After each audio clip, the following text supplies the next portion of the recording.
नमस्कार, मी पंजाब डक. आज आहे 16 जून 2026. तर बरेच शेतकऱ्याचे फोन आले आणि म्हटले की हे जे वारं आहे ते हे कधी बंद होईल. तर सर्वप्रथम हे वारं कधी बंद होणार त्याबद्दल अगोदर खुलासा करणार आहे. तर काही ठिकाणी 18 तारखेला वारं बंद होईल, काही ठिकाणी 19 जूनला बंद होईल, काही ठिकाणी 20 जूनला बंद होईल आणि काही ठिकाणी 21 जूनला वारं बंद होईल. जिथं समजा लवकर 19 जूनला झालं तिथं लवकर पाऊस येईल, 20 जूनला झालं त्याच्या 2 दिवसांनी तिथं पाऊस म्हणजे उशीर आहे. पण वारं मात्र 20 जूनपर्यंत बंद होणार आहे म्हणून हा अंदाज लागेचा. 20 जूनच्या नंतर टेम्परेचर देखील उष्णतेची लाट देखील कमी होणार आहे म्हणून हे अंदाज लागायचा. आणि राहिला प्रश्न आता परत शेतकऱ्याचा असा प्रश्न आहे, खरंच दुष्काळ पडणार आहे का? तर सर्व शेतकऱ्याला सर्वप्रथम सांगतो, दुष्काळ हे मनातलं काढून टाका. दुष्काळ वगैरे काही पडणार नाही. जूनच्या शेवटच्या आठवड्यात मात्र शेतकऱ्याच्या पेरण्या होणार आहे एवढं मी सांगू इच्छितो. काही जणांच्या जूनच्या शेवटच्या आठवड्यात होईल आणि त्याच्यातून जर काही शेतकरी उरले तर 10 जुलै ते 15 जुलैमध्ये पेरण्या होतील. पण शेतकऱ्याच्या पेरण्या होणार एवढं निश्चित आहे, कारण की जूनच्या शेवटच्या आठवड्यात चांगला राज्यात पाऊस येणार आहे. ते पाऊस काय होणार आहे, विदर्भाकडून येणार आहे.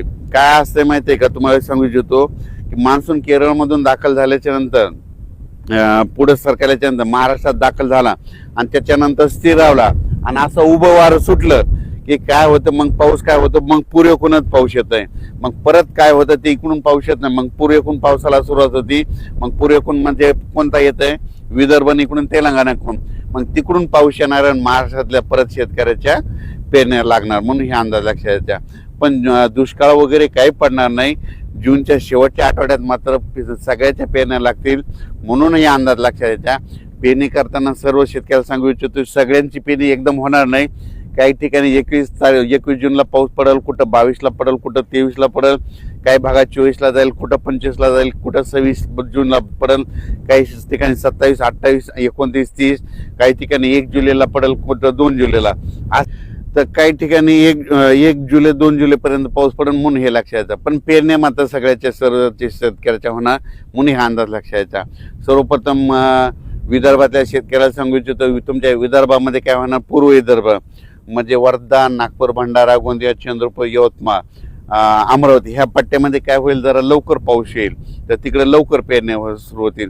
त्याच्यानंतर पश्चिम विदर्भ, त्याच्यानंतर पश्चिम विदर्भाकडे पाऊस येईल, त्याच्यानंतर मराठवाड्याकडे येईल, त्याच्यानंतर पश्चिम महाराष्ट्राकडे जाईल आणि त्याच्यानंतर उत्तर महाराष्ट्राकडे काय होईल, 23-24 जूनच्या नंतर मग तिकडे देखील चांगला पाऊस पडेल. 23 ते 30 मात्र उत्तर महाराष्ट्राकडे देखील चांगला पाऊस पडेल. मुंबईला देखील चांगला पाऊस पडणार आहे ह्या शेवटच्या आठवड्यात म्हणून मुंबईकरांसाठी आनंदाची बातमी. मुंबईला तर मुसळधार पाऊस पडेल, पुण्याकडे देखील पडेल, कोकणात देखील पडणार आहे. मुंबईला काही ठिकाणी म्हणजे पहिलाच पाऊस असा पडेल की म्हणजे चांगला मुसळधार अतिवृष्टीसारखा मुंबईला देखील पाऊस पडेल म्हणून हे देखील मुंबईकरांना अंदाज लक्षात यायचा. जूनच्या शेवटच्या आठवड्यात मुंबईला देखील पाऊस राहील, पुण्याला देखील पाहिजे, कोकण घाटमाथ्यावर देखील चांगला पाऊस पडेल. पण पाऊस येणार आहे शेवटच्या आठवड्यात येणार आहे. सर्वप्रथम मी पहिल्यापासूनच काय म्हणलो होतो की निसर्गाकडे झाडाकडे कोणी लक्ष देत नाही. तुम्हाला सांगतो, वाढत्या तापमानामुळे काय झालं, निसर्ग 22 दिवस पुढे सरकारला, उन्हाळा 22 दिवस पुढे सरकारला, पावसाळा 22 दिवस पुढे सरकारला आणि हिवाळा 22 दिवस पुढे सरकारला. दरवर्षी 7 जूनला पाऊस येतो ना, मग त्या 7 जूनमध्ये 22 मिसळा ना, मग किती व्हायले, दरवर्षी 25, 26, 27, 28 जूनला महाराष्ट्रात पेरण्या लागतील म्हणून हे वर्षानुवर्षाचा अंदाज लक्षात घ्या.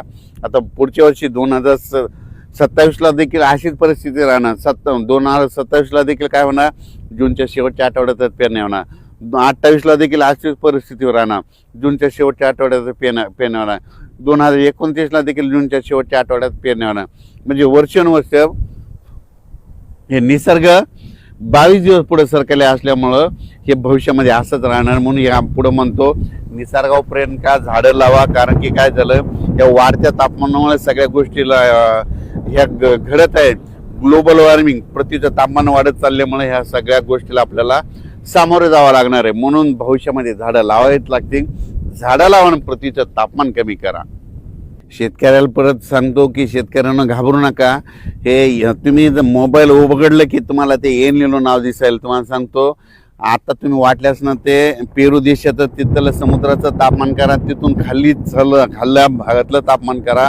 खाल्ल्या भागामध्ये थंडी आणि वर्दी देखील एवढं काही एल-निनो वगैरे काही नाही. तुम्हाला गोष्टी घडत आहेत आणि तुम्हाला सांगतो पाऊस नाही पडायला लागलं की ते एल निनो लावतात. आता याच्यानंतर तुम्ही बघा 20 तारखेच्या नंतर हे सगळं एल निनो पाऊस सुरू झाला की एल निनो हे सगळं बंद करून टाकतात की म्हणतात एल निनो हे झाला असं म्हणतात. तुम्हाला सांगतो हे सगळं काही नसतं. 2 समुद्र आहेत भारताला, 2 समुद्र आहेत, अरबी समुद्र, बंगालच्या खाडीचा समुद्र. अरबी समुद्रातला जरी पाऊस नाही आला तर बंगालच्या खाडीचा पाऊस येतो, आपल्या भारताला पाऊस पडतो. म्हणून म्हणतो पाऊस येणार आहे निश्चित आणि पेरण्या होणार आहे. यावर्षी सरासरी इतका पाऊस पडणार आहे, परतीचा पाऊस धुमाकूळ घालणार आहे. म्हणून हा अंदाज सर्व शेतकऱ्यांनी लक्षात घ्यायचा. शेतकऱ्यांना घाबरू नका, यावर्षी दुष्काळ वगैरे काय पडणार नाही. जूनच्या शेवटच्या आठवड्यात पेरण्या लागतील, त्याच्यातून उरले तर 10 जुलै ते 15 जुलैमध्ये सगळ्यांच्या पेरण्या होणार आहे. म्हणून शेतकऱ्यांना घाबरून जाण्याचं कारण नाही. आपण आपलं फक्त तयारीला लावा. जमिनीमध्ये पाऊस पडल्याच्या नंतर चांगली ईदभर ओल गेल्याच्या नंतर पेरणीचा निर्णय घ्या. नसता मग 4 बोट 6 बोटवर पेरणी करू नका. पण पाऊस येणार आहे एवढं निश्चित आहे. दुष्काळ वगैरे काही पडणार नाही. घाबरून जाण्याचं काही कारण नाही. धन्यवाद.